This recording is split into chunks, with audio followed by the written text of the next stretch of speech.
Good morning, queer stars.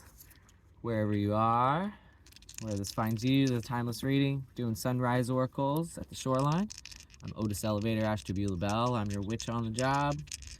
I'm with this witch. We've got the sun coming up over the hill. Love to be here for the magic moments. And that's why we come here in the right timings and windows of light. I like to chase light, chase the truth, track hidden rainbows in darkness.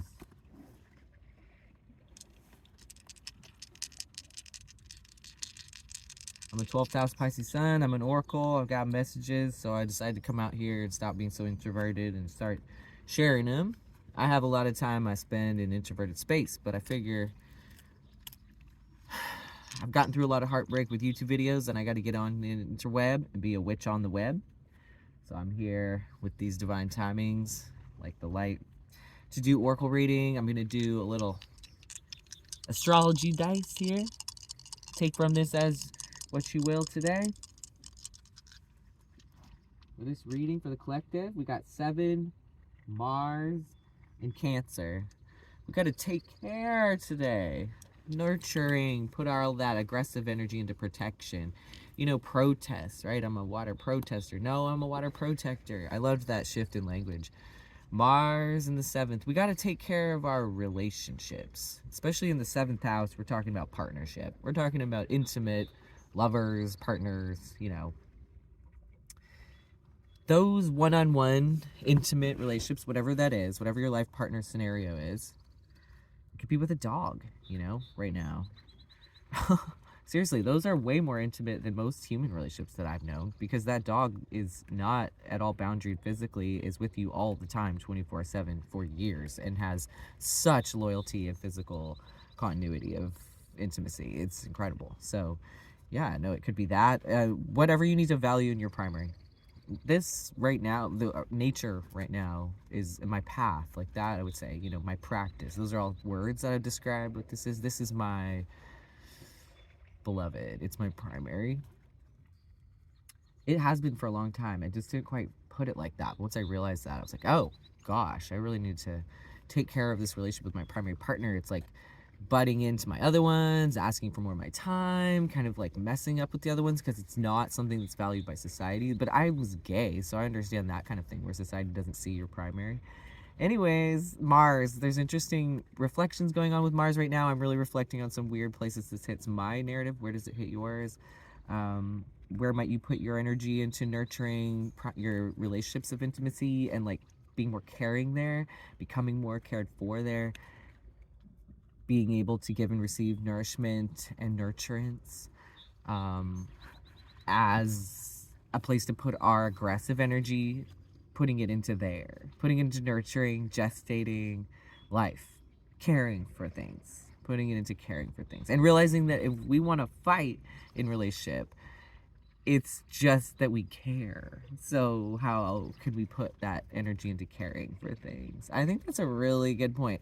On my channel, I've been going through stigma topics, attachment style theory attached to astrology, and really trying to bring forward some tools from traditional medicine and ancestral practices of witchcraft to like sort out these ways we fight and we have reactions and where we need to, what we need to do with that. Part of it's meaning making, and I'm stepping forward with that. Part of it is like this, just understanding that when we have feelings and we want to fight, we can just study that as a stigma pit of treasures that are lost, understand and study that, and then receive lost treasure and return and like make sure we hold this whole thing and this intention of like putting our fight energy towards caring for something and caring about it, because that's what we're doing. We care a lot about it. That's what any emotion is. It's a stigmatized triggered emotion reaction. Any fight flight reaction, whatever that is, fight flight fawn fuck freeze, there's so many, right? Fart. That's funny. Yeah, I just feel like there's like a place for everything of belonging, including that Mars energy, that fight energy. And so in the relationship house of intimacy, when it gets stirred up, how can that return to the Cancerian qualities of nurturing maternal care that wants to just like hold a baby and be like, but don't like coddle it, but kind of like actually realize that like when you want to fight something, realize like, oh, I care a lot about this. I am having these emotions because of how much I am in a relationship of deep care. And so when there's emotions, sometimes it can be like we can freeze from the care. We can be like, the care's not there, or I don't care. We can have all kinds of relationships with caring and nurturing when we're in reactive states in primary relationships. And it's really good to remember what Cancer knows, which is the mother archetype, which is just like, oh, the kids, the inner children are like fighting again. And like, it's normal and we should expect that, and like it's messy and things get broken and people fight, and it's just part of like nurturing family, and it just looks like growing pains and everybody's stuff. And the mother archetype in our inner family system has to remember in the family and in partnership to always hold that care and that perspective of like, I'm holding the nurturing process even if people fight. I'm still like holding this, like I'm holding like a baby cradle, right, for all of the family, the whole life. It doesn't stop. We get to be cared for like that. We are nurturing life here. We have to be cared for and nesting in that all the time. We have to have that inner mother holding the baby all the time. It doesn't stop. It's good though. That's a good thing, because then if we have that part of us and that moment of us where on the surface we're like amped up and we're actually an adult and we're like having a reaction and we're like not okay with it and we're gonna do this, that, and the other with our reaction, well, it's always good to remember that one that's the mother holding the nurturing energy. Like, put your fight energy there into protection, into protecting your partner. Maybe you feel like you want to protect yourself from them. Well, what if you were to take that energy and put it into protecting and nurturing the relationship and love and like into caring, and like put all the fight into just into that, into like the caring. It's a really good idea. Good message. Good message. Good message. All right. We're going to do some card readings with the Golden Girls today for the sunrise, and the sun's peeking through the trees. That's why we're here. Get some wisdom. Knight of Swords. Big doo-doo-doo. We're having something to say today. Big messages coming through. Page of Wands. Wow, fire and air. Something blazing through. Wants to come unstuck. Four of Pentacles. Sitting on the old, thinking about some stuck thing and how we can't get there and whatever. Thinking about the old vacation and how we're stuck on the side of the road. Just blocked energy.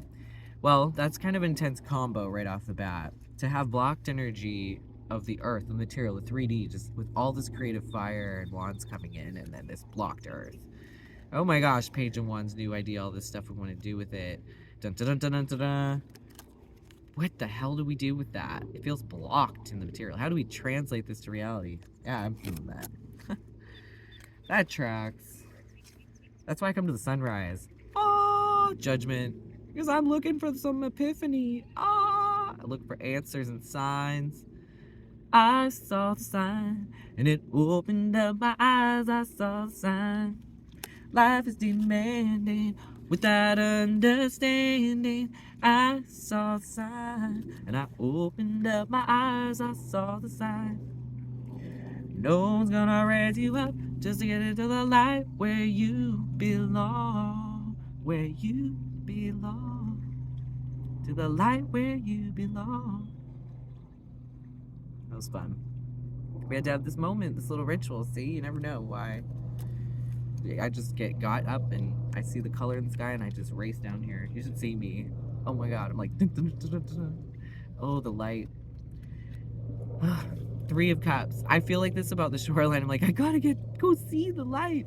Oh, with my friend, the shoreline. Me and the shoreline and the light are like this. My heart is like, when it gets up and looks out the window and sees the colors, and it's like, my friends, and I have to like get to them. You should see me. Oh my god. It's so funny. And it gets earlier and earlier every day because, of course, because seasonal tippings in it, that I'll be like up at 4. I'll be like, okay. Like right now, it's already 5:30, 5:15, and I look out the window, I'm like, oh, it's kind of dark. But then 10 minutes later, I look out and I'm like, oh, I have FOMO already. It's getting orange. Like, and I have to like, because the rich orange when it's really close to the horizon at first and those early winks. This is the dragon's eye. For some reason, I'm obsessed with it cracking open. I'm obsessed with the crack of the dragon. Me and the light and the shoreline are like these best friends. But whatever makes your heart come alive with that bee's nest of flurry of like, oh my God, I have to go meet my friend and see that movie. I'm so excited. I've been waiting months for it to come out. Or whatever, you know, I have to go see that show. I have to go to my band practice and all this music's channeling through me. And I just found the best people to play with. And every time I think about the music we're creating, it's just like fills my day up and floods it with creative energy. Anyways, we got to keep those heart stirrings of the muses alive and understand those are weaving the fates with our joy and our connection that's authentic. Emperor, we're becoming really healthy fire right now of Aries energy. We're really healing wounds around Aries energy. This is Aries. This is the fourth card. It's a stability of our ego, of our identity. We need to have healthy ego and identity, healthy fire, healthy sense of agency, purpose, personhood, identity, and what to do with that. That's Aries. It's a very primal place that we know even back into when we were kids, what we knew we wanted to be and who we are and what always came through. That's being restored and renewed right now in its expression as an adult expression, the Emperor. So we get to build empires. We get to figure out this other Aries, 2 of Wands. We get to hold the worlds in our hand, hold the worlds, yeah. And know what to do with it. We have agency now. We know what to do. Big affirming. World. There's some big collective shift, and everybody's talking about that, where we do hold the world in our hands. And every single one of us has to start living like that. It's true.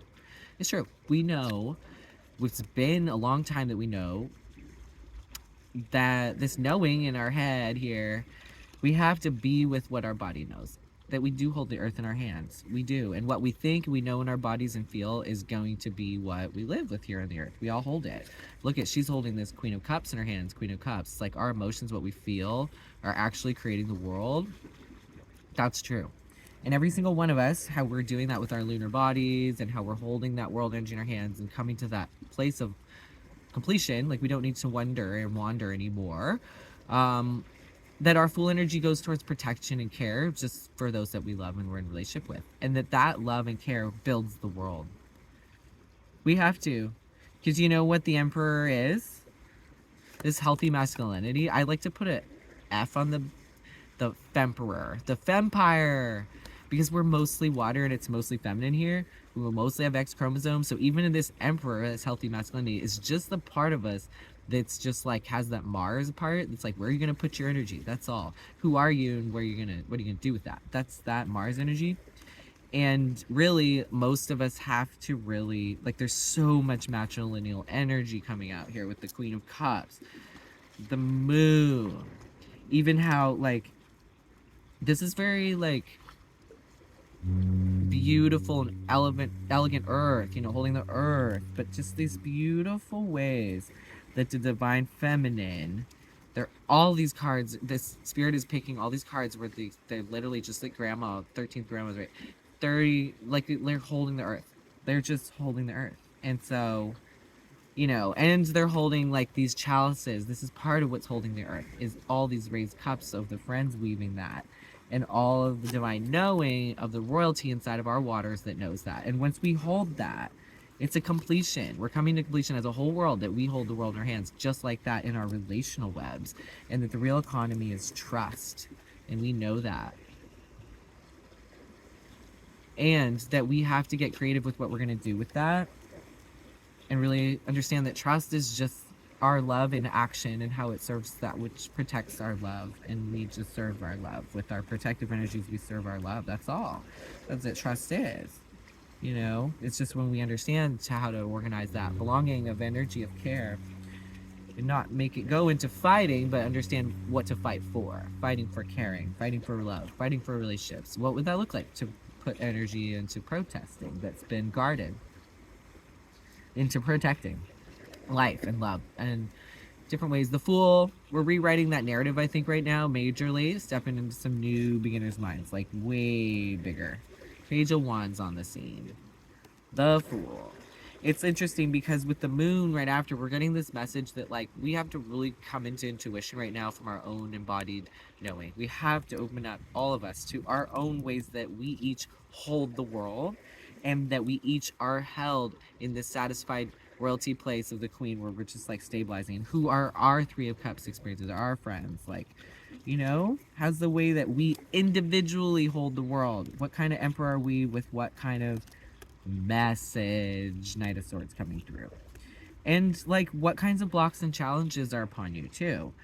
We've got underneath the 10 of Cups, like the ability to just really have happiness here. And it's what we can make of it. 6 of Cups, the belonging factor.